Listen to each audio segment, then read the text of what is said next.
Canada வாழ் தமிழ் மக்கள் அனைவருக்கும் என் இனிய வாழ்த்துக்களை தெரிவித்துக் கொள்கிறேன். நான் சித்த மருத்துவர் அருளமுதன், மணிப்பால் பல்கலைக்கழகத்தில் உள்ள சித்த மருத்துவ பிரிவின் துறை தலைவராக இருக்கிறேன். இன்று நான் தமிழரின் பாரம்பரிய சித்த மருத்துவத்தை பற்றி உங்களுக்கு சில விஷயங்கள் சொல்லலாம் என்று இருக்கிறேன். திருமூலர் தனது திருமந்திரத்தில் உள்ளம் ஒரு பெருங்கோவில், ஊன் உடம்பு ஆலயம் என்று சொல்கிறார். அதாவது இந்த உடல் ஒரு ஆலயம் என்றும், அதனுள் இருக்கும் உள்ளம் ஒரு கருவறை போன்றது என்றும், ஆக மனித உடலுக்குள்ளேதான் இறைவன் குடிகொண்டிருக்கிறான் என்றும் சொல்கிறார்.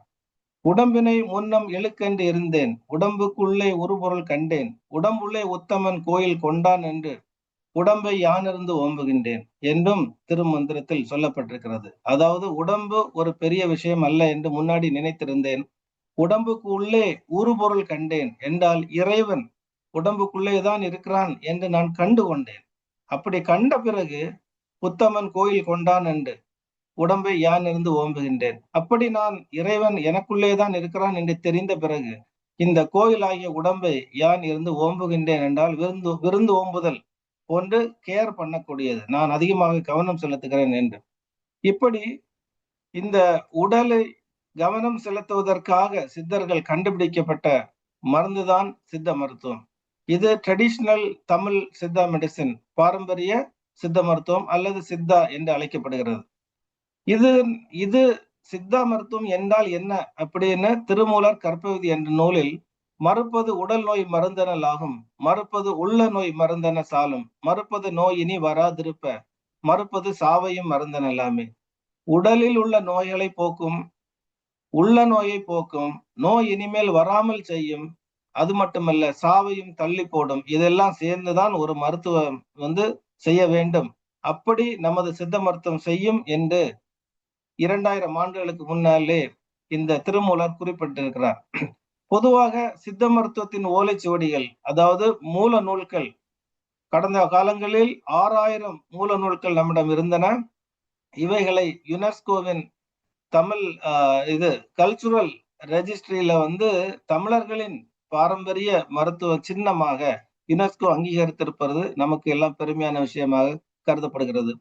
பொதுவாக நோயை கணிப்பதற்கு சித்த மருத்துவர்கள் சில விஷயங்களை கையாள்வார்கள். நாடி பார்த்தல், வாத பித்த கபம் என்ற 3 இருக்கிறது. மிகினும் குறையினும் நோய் செய்யும் நூலோர் வழி முதலா எண்ணெய 3 என்று திருவள்ளுவர் சொல்கிறார். வழி முதலா எண்ணெய 3 என்றால் வலி அழல் ஐயம் என்று சொல்லக்கூடிய வாத பித்த கபம். இந்த 3ம் குறைந்தாலும் நோய், அதிகமானாலும் நோய்.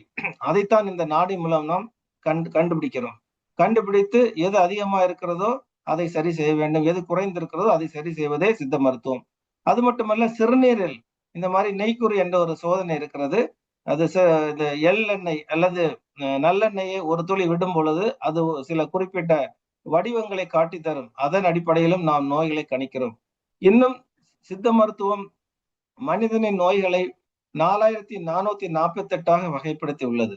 உதாரணமாக காய்ச்சல், சுரம் என்றால் 64 வகையான சுரங்கள் இருக்கிறது. வயிற்று வலி என்றால் 9 வகையான வயிற்று வலிகள், குன்மம்.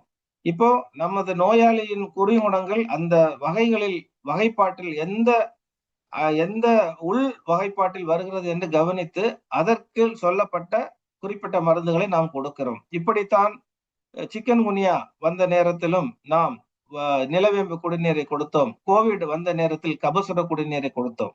இப்படியாக நமது பாரம்பரிய அறிவு நம்மை இன்றும் காத்து கொண்டிருக்கிறது. சித்த மருத்துவத்தின் சிகிச்சை முறை என்று பார்த்தால், முதலில் உணவே மருந்து. உலகத்துக்கு உணவே மருந்து என்று உரைத்தது தமிழர்கள். 2வது யோகா மற்றும் நல்ல வாழ்வியல் முறைகள். 3வது வர்ம சிகிச்சை. 4வது வெளி சிகிச்சை முறைகள், புற சிகிச்சை முறைகள், எண்ணெய் போடுதல், அட்டை விடுதல், மசாஜ் செய்தல், இது போன்றது.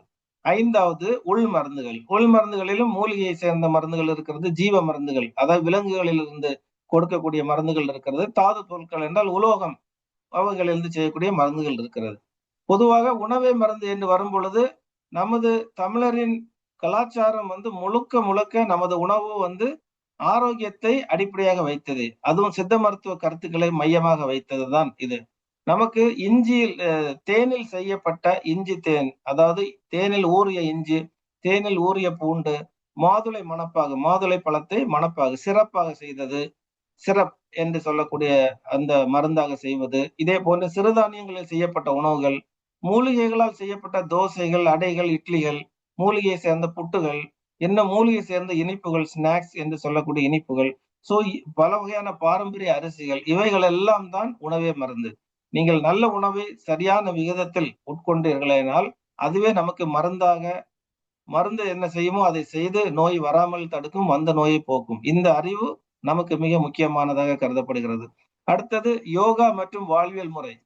திருமூலர், அகத்தியர், போகர், பதஞ்சலி போன்ற சித்தர்கள் பல யோகா மற்றும் வாழ்வியல் முறைகளுக்கான நூல்களை செய்திருக்கிறார்கள். அதிலே மக்கள் பயிற்சி பெறுவதற்காக அதை 8 வகையான டிஃபரண்ட் லெவலாக வைத்திருக்கிறார்கள். அதான் அட்டாங்க யோகம். அட்டம் என்றால் 8. இயமம், நியமம், ஆசனம், பிராணாயாமம், பிரத்யாகாரம், தாரணை, தியானம், சமாதி. இதிலே இயமம், நியமம், ஆசனம், பிராணாயாமம் இவைகள் 4ம் நாம் செய்வது வெளிப்புறத்தில் தெரியும். இதைத்தான் இன்றைய காலத்தில் யோகா செய்யக்கூடிய மக்கள் செய்து கொண்டிருக்கிறார்கள். சித்தர்கள் அதையும் தாண்டி பிரத்யாகாரம், தாரணை, தியானம், சமாதி என்பது வெளியில் தெரியாது. ஏனென்றால் நீங்கள் உங்களுக்குள்ளேயே செய்யக்கூடிய யோக பயிற்சிகள் இவை. இவைகளை சித்தர்கள் அல்லது நமது தமிழ் மருத்துவ முன்னோடிகள் மிக அதிகமாக வலியுறுத்தி சென்றார்கள். இதை செய்யும் பொழுது நமது மூளையில் உள்ள பல சென்டர்கள், அதாவது முக்கியமான மையங்கள் ஆக்டிவேட் ஆவதால் நமக்கு பல புத்துணர்ச்சிகளும் மனநோய்கள் வராமலும் பல நன்மைகள் இருப்பது என்பது அறிவியல் பூர்வமாக நிரூபிக்கப்பட்டிருக்கிறது. அடுத்ததாக வர்மம். வர்மம் என்றால் தமிழரின் சித்த மருத்துவத்தின் மிக முக்கியமான ஒரு பிரிவாகும். இனி வருங்காலங்களில் வர்ம மருத்துவம் தான் நமது தமிழர்களுக்கு மிகப்பெரிய அடையாளத்தை கொண்டு தரப்போகிறது. உடலில் 12 வகையான எனர்ஜி சேனல்கள், அதாவது வர்ம சேனல்கள் இருக்கிறது. வர்மா ஓட்டம் இருக்கிறது. அவைகளில் 12 வகையான ஆற்றல்கள் செல்கின்றன. இடகலை, பின்கலை, சுழுமுனை போன்ற 12 வகையான நாடிகள், அதான் சேனல்கள். அந்த சேனல்களின் ஓட்டத்தில் அங்கங்கே அமைந்துள்ளவைகள் தான் இந்த வர்ம புள்ளிகள்.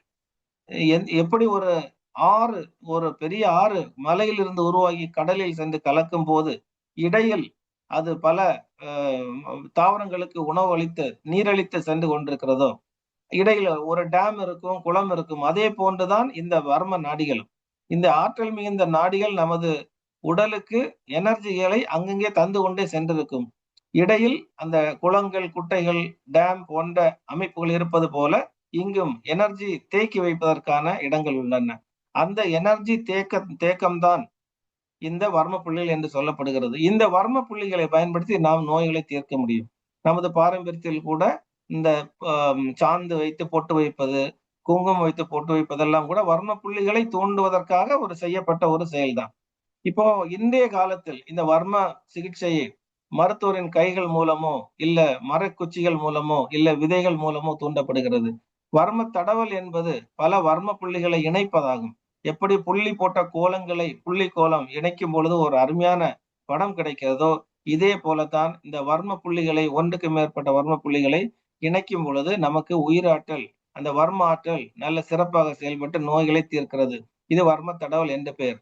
வர்ம ஆசனம் மற்றும் வர்ம தொக்கணம் என்பது ஒரு நோயாளியை குறிப்பிட்ட இந்த குறிப்பிட்ட பொசிஷனில் அது வளைத்தோ நெளித்தோ அப்படி செய்யும் பொழுது அவருக்கு வர்ம புள்ளிகள் தூண்டப்பட்டு அது ஒரு வர்ம அந்த ஆற்றல் சேனல்களையும் சரிப்படுத்தக்கூடிய தெரப்பியாக இருக்கிறது.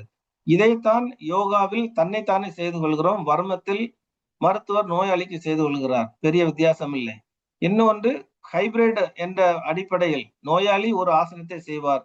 அதே நேரம் நாம் வர்ம தூண்டுதல்களை செய்கிறோம். அப்படி செய்யும் பொழுது நமக்கு இரட்டிப்பு பலன் கிடைக்கிறது. இவைகளெல்லாம் வர்மாசனம் அல்லது வர்ம தொக்கணம் என்று பெயர். அடுத்து சுட்டிகை என்ற ஒரு சிகிச்சை பிரிவு இருக்கிறது. இதில் மாச்சி பத்திரி, மாச்சி என்ற ஒரு செடி இருக்கிறது. மாச்சி பத்திரி அல்லது மாச்சி.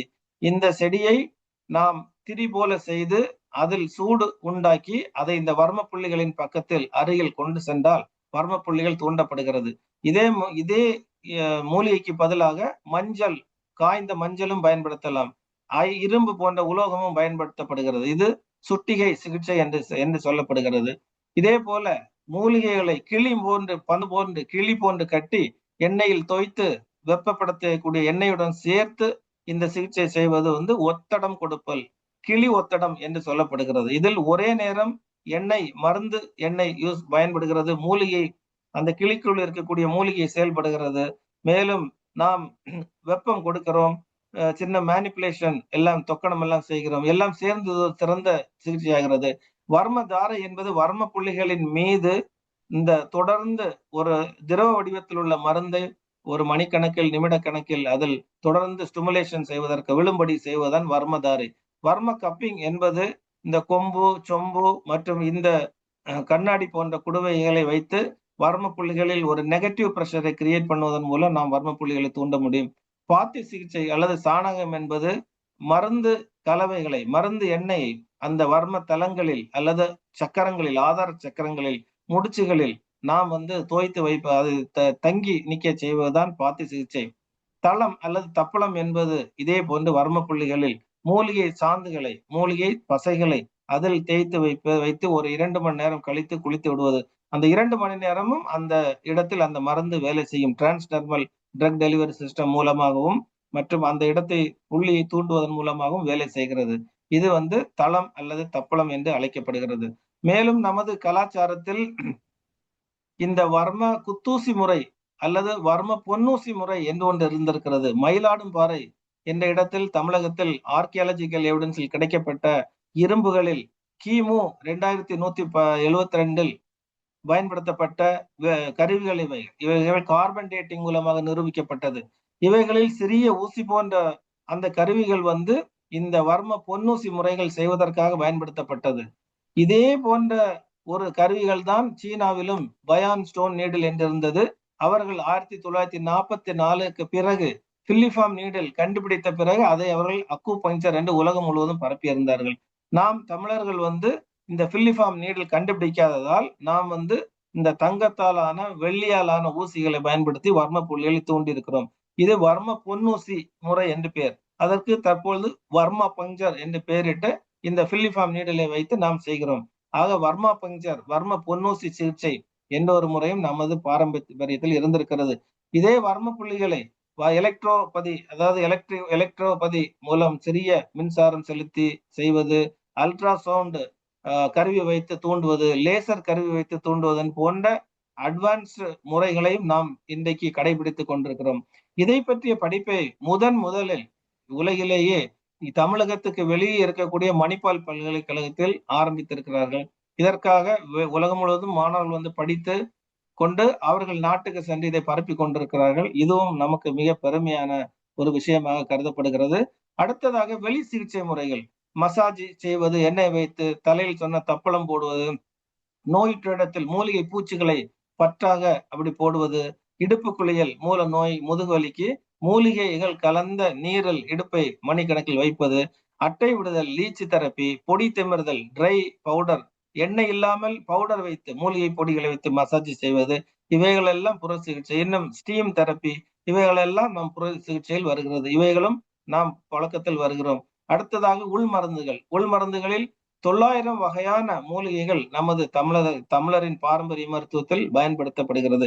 இவைகள் பெரும்பாலும் தமிழகம், இலங்கை போன்ற இடங்களில் கிடைக்கக்கூடிய மூலிகைகளாக இருப்பதால் இந்த சித்த மருத்துவம் வளரும் போது, உலகமயம் ஆகும் பொழுது, இந்த மருந்துகளை உற்பத்தி செய்வதற்கும் பயிரிடுவதற்குமான ஒரு வணிக வாய்ப்பு தமிழர்களுக்கு கிடைக்கும் என்பதில் எந்த சந்தேகமும் இல்லை. மூலிகைகளால் தீர்க்க முடியாத போது அடுத்ததாக விலங்கிலிருந்து செய்யக்கூடிய மருந்துகளை நாம் பயன்படுத்துகிறோம். உதாரணமாக மான் கொம்பு, மயில் பீலி, பாம்பு சட்டை, பலவேறு கால்சியம், இந்த மாதிரி ஷெல் கால்சியம்கள், கருங்கோழி, மண்புழு, இதை போன்ற புற்றுமண், நிறைய உயிரினங்களில் இருந்து மருந்து செய்யப்படுகிறது. இவைகளிலும் குணமாகாத போது நாம் சித்தா, ஹைட்ரோ கெமிஸ்ட் என்று சொல்லக்கூடிய தாது மருந்துகள் என்றால் நேச்சுரல் ஓர்ஸ், இயற்கையில் கிடைக்கக்கூடிய ஓர், அதுதான் தாது. இந்த தாதுக்களை நாம் மருந்தாக பயன்படுத்தி நாம் நோய்களை தீர்க்கிறோம். இது இரும்பு, நாகம், துத்தநாகம், காப்பர், இவைகளிலிருந்து ஆரம்பித்து சல்பர், ஆர்சனிக், மெர்குரி, பாஸ்பரஸ் வரையிலும் நாம் இந்த மருந்துகளை நானோ டெக்னாலஜி, நமது பாரம்பரிய முறைப்படி அவைகளை நானோ வடிவத்தில், அவ்வளவு சிறிய நுண்ணிய வடிவத்தில் மாற்றி நாம் மருந்தாக கொடுக்கும் பொழுது அது உடலில் தங்குவதில்லை, எந்த பக்க விளைவும் விளைப்பதில்லை. அது அப்படியே செய்ய வேண்டிய வேலையை உடம்பில் செய்து கொண்டு வெளியேறுகிறது. இப்படியாக தமிழரின் மருத்துவ முறை, சித்த மருத்துவ முறை ஒரு கடல் போன்றது. அது தமிழர்களின் நலனில் மிக மிக பங்கு வகித்தது. இவ்வளவு தலைமுறைகள் தோறும், இவ்வளவு ஆயிரக்கணக்கான ஆண்டுகள் முறையிலும் நமது தமிழர்கள் உயிருடன் ஆரோக்கியமாக இருந்திருக்கிறார்கள் என்றால், அதற்கு காரணம் நமது பாரம்பரிய தமிழரின் சித்த மருத்துவம் தான். இது தமிழின் நமக்கு தமிழில் கிடைக்கக்கூடிய பல துறைகள் இருக்கலாம். கட்டிடக்கலை, பாடல், இயல், இசை, நாடகம், லிட்ரேச்சர் என்று. அவைகளில் இந்த மருத்துவ முறை தமிழின் மிக உயர்ந்த அறிவியல் துறையாகும்.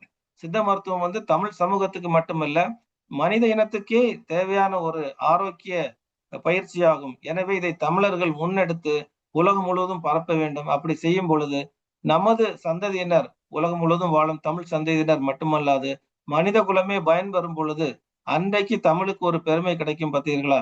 அதுதான் உண்மையான தமிழ் தொண்டு. ஒரு தமிழன் தமிழுக்காக செய்யக்கூடிய மிகப்பெரிய தொண்டு அதுவாகத்தான் இருக்கும் என்று நான் சொல்லி, உங்களுக்கெல்லாம் வாழ்த்தை சொல்லி நான் விடைபெறுகிறேன். நன்றி, வணக்கம்.